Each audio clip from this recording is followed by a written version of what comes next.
Bueno, buenos días Colombia. Estamos también hoy con otro autor que es de Latinoamérica en los Estados Unidos. Y bueno, estamos con Juan Cruz Ticera, el doctor Juan Cruz Ticera. ¿Qué tal?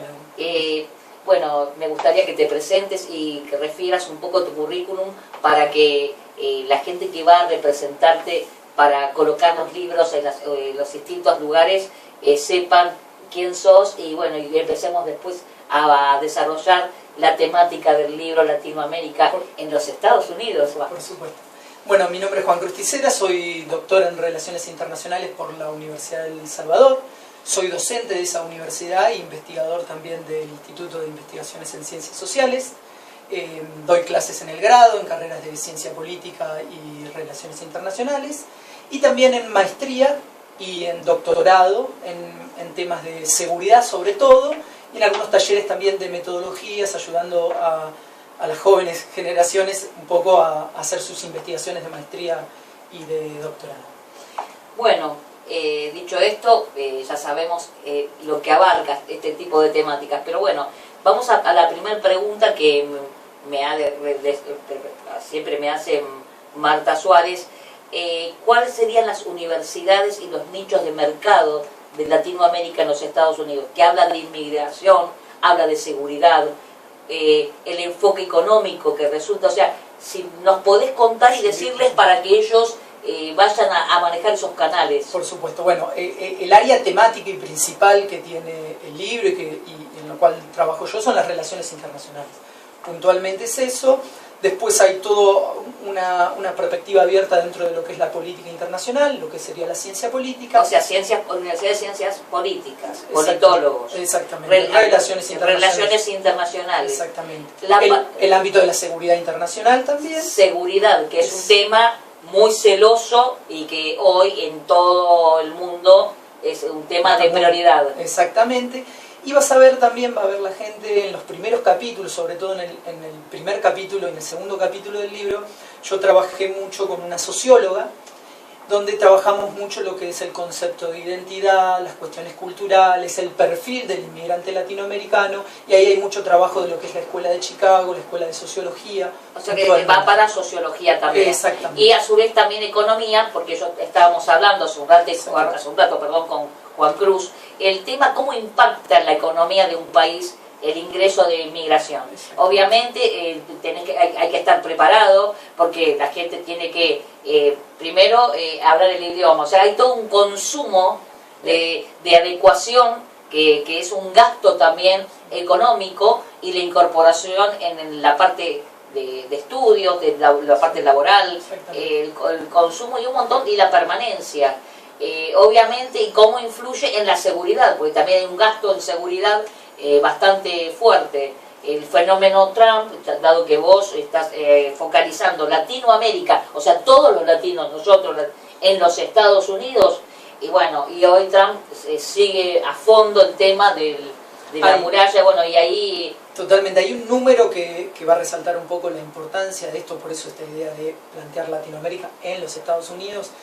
Hoy estamos hablando de un poco más de 50 millones de hispanos en Estados Unidos. Más de 50 millones de hispanos. 50 millones de hispanos. Eso se va ramificando en distintos sectores. El económico, en lo social, en lo cultural, en lo político, porque hay muchos inmigrantes, hay muchos hispanos que son ciudadanos estadounidenses que van a votar. Bueno, esto es un libro también para que la clase política dirigente también tome decisiones. Es un libro que tiene muchos datos para aquellos asesores de gobierno, para que también estén imbuidos en la temática real, porque los datos han sido actualizados, lo sabe perfectamente Alfameda, trabajamos con los datos, hicimos una revisión del libro para generar también una actualización de contenidos a la fecha, o sea que cuando se proponga este libro y se propone este libro, están los datos actualizados, es así, Juan Cruz. Exactamente, llegamos todos hasta el año 2018. 2018 inclusive. Así que bueno, ahora vamos a ver el contenido para que, dicho todo esto, qué mercado bucear este tipo de contenidos. Yo me encuentro en el primer capítulo, Estados Unidos, tierra de inmigrantes, la inmigración latinoamericana, una latinización de los Estados Unidos, A grandes rasgos, ¿cuál es la región de mayor inmigración en Estados Unidos? Bueno, en general, referente a la inmigración latinoamericana, es el sur de los Estados Unidos. Particularmente, obviamente, California, Texas, Nuevo México, la Florida, que es un caso particular, que en el libro lo tomamos muy brevemente porque se está refiriendo a un tipo de inmigración latinoamericana particular, como es el caso de la inmigración cubana, esa inmigración que huía de la revolución de Fidel Castro. Nosotros nos enfocamos mucho más en lo que es la inmigración tanto mexicana como centroamericana, que está más en la región de California, de Texas, de Nuevo México. Es muy común hoy, por ejemplo, en un estado como California, recorrer toda tu vida en la educación, en el ámbito laboral, hablando solamente en español, sin la necesidad de tener que aprender el idioma inglés, por ejemplo. Y planteamos esta idea de la latinización de los Estados Unidos porque es interesante que en los Estados Unidos no existe ningún otro colectivo migratorio con las características similares que tiene la inmigración latinoamericana. Es decir, un mismo idioma, lengua, mismas costumbres, religión compartida. Es decir, que el inmigrante latinoamericano tiene una mochila muy fuerte comparada con las mochilas que traen los otros colectivos migratorios, ¿no?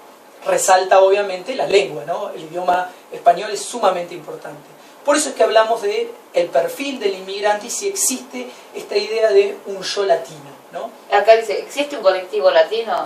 Bueno, ahí nos vamos a encontrar con mitad de la biblioteca que dice no hay algo llamado colectivo latino, hay algo que es yo mexicano, yo hondureño, yo salvadoreño, y hay otra mitad de la biblioteca que va a decir sí existe un colectivo latino, sí existe un ser latinoamericano, un yo latino. Nosotros lo enfocamos particularmente desde el sector de la sociedad estadounidense, que es el que crea ese término latino, que es un término burocrático administrativo. Se crea en la década de los 70 con el censo de los Estados Unidos para identificar. Ellos encontraban que en distintos formularios, cuando se hablaba de raza, blanco o afroamericano, había muchas personas que tildaban otros. Entonces, el estadounidense empezó a preguntarse, ¿qué significará ese otro? Y ese otro, en la década de los 70, empieza a tener esta respuesta de lo latino. Es un término creado por los Estados Unidos. La idea sí, es verdad, porque fíjate que el caso de Meghan, de la esposa actual de Enrique, del príncipe, también es afroamericana. Exactamente. Entonces hay un tilde, entonces tiene la mezcla de razas. Exactamente. Bueno, y entonces se agregaron latino. Exactamente. O sea que va un argentino es latino, o sea, estamos todos latinizados. Exactamente. Bueno, Estados Unidos hizo eso. Y algo que quieras, dice, dimensión socioeconómica, que hablamos recién de la parte... Exactamente, bueno, ¿cuál es la importancia del latino dentro de la economía de los Estados Unidos? A ver, lo principal que uno puede destacar es que en general el latino encuentra trabajo en el rubro servicios, ¿sí? En la década de los 90 se dice que el latino hace el trabajo que el estadounidense no quiere hacer, ¿sí? En general, donde se los van a encontrar en el ámbito de la construcción, en el ámbito de servicios de atención al público, en hoteles, en restaurantes, generalmente, o siendo mozos, o siendo cocineros, en ese punto. Pero la importancia que tiene el inmigrante latinoamericano para la economía estadounidense se resalta en que hoy es el segundo colectivo migratorio que más empleo tiene, ¿sí? Superando lo que en su momento era la comunidad que venía de la India o los que venían de China. También un punto interesante en esa dimensión socioeconómica, sobre todo económica, que los porcentajes de desempleo más importantes están en el rubro latino, ¿sí? La crisis del 2009 es una crisis que golpeó fundamentalmente el trabajo del inmigrante latinoamericano.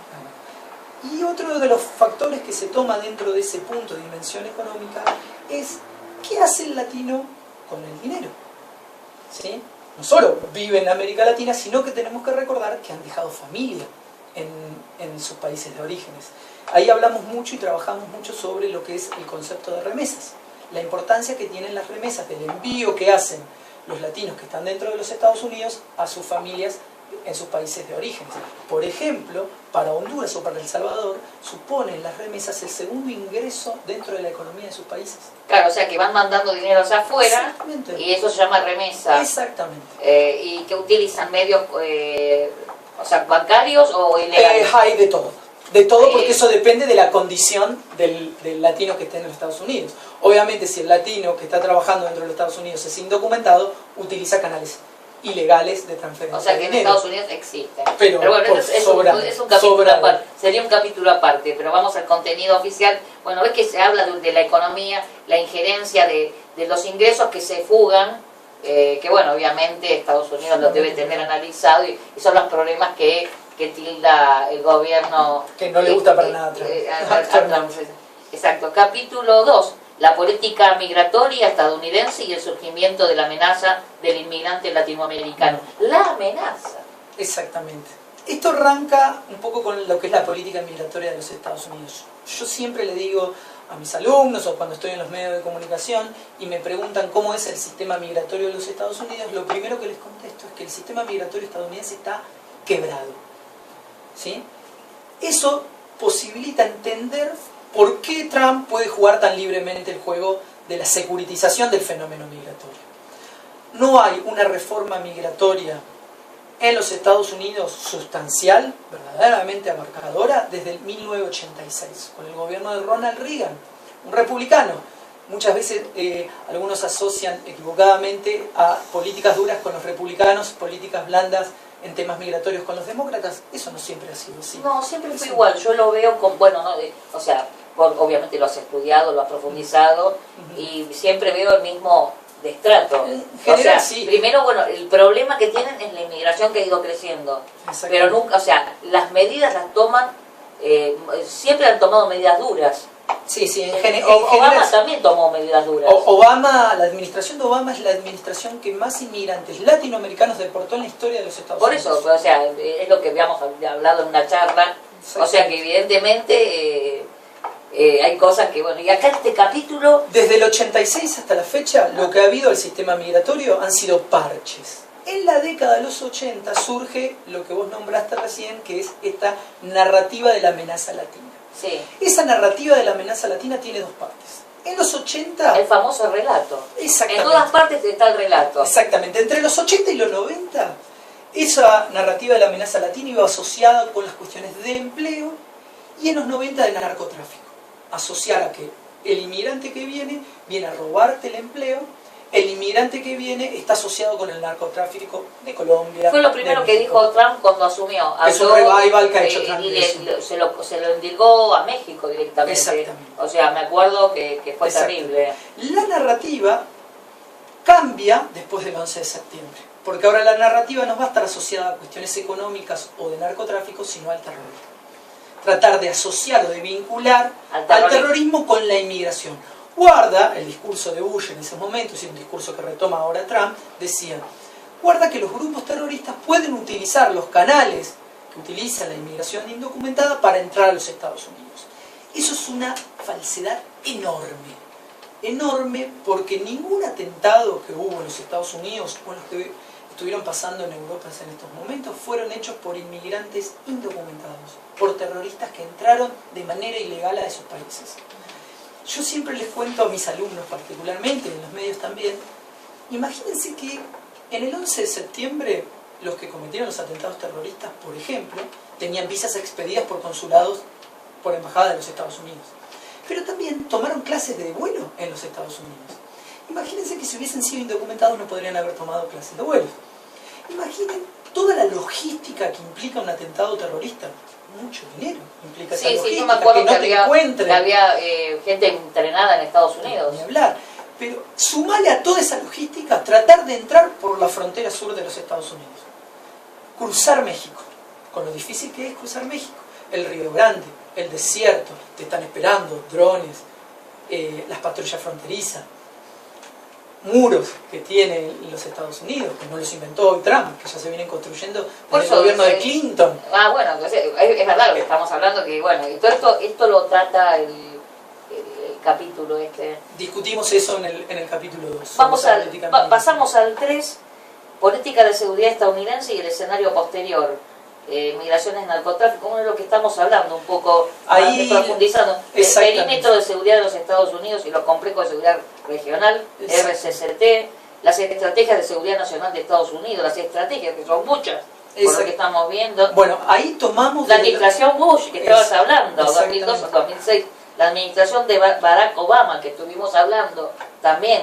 Y en el libro para Colombia incluimos Trump, porque ya ahí discutimos lo que sería post 11 de septiembre, en este capítulo, las distintas estrategias de seguridad nacional que fueron llevando a cabo los distintos gobiernos. Analizamos las estrategias de seguridad de Bush, que es la famosa estrategia de la doctrina de la guerra preventiva. Luego la estrategia de Obama, que está más dedicada a la guerra contra el terrorismo. Recordemos que en su periodo está la muerte de Bin Laden. Y luego con Trump, que se actualiza en este libro, la estrategia de seguridad de Trump, que está asociada a lo que se denomina... Y se actualiza también en datos acá, por supuesto. Se actualiza acá también en registro de autor en Argentina, o sea que están macheadas las dos versiones. Por supuesto. O sea, lo hicimos obviamente para que esté hasta el último segundo actualizado. Exactamente. Y ahí ya discutimos un poco esta idea de la estrategia de seguridad de Trump, que habla de la idea de un realismo 2.0, que discute ya no solo el terrorismo per se, sino empieza a discutir esta idea de la islamofobia que hay contra los musulmanes, e incluye nuevamente un revival del pasado de asociar al terrorismo, asociar al crimen organizado con los flujos migratorios, y esta idea que está planteando, que ya la planteaba en su campaña, sobre la construcción de un muro que necesita de mucho dinero, pero construcción de un muro al fin que viene desde un decreto de Clinton en la década de los 90. Se basa, bueno, ya tiene un antecedente. Pero por supuesto, porque es lo que planteamos en el capítulo anterior, cuando hablábamos que el sistema migratorio está quebrado. Esto le permite a tipos como, a estos personajes grotescos como es Donald Trump, jugar libremente.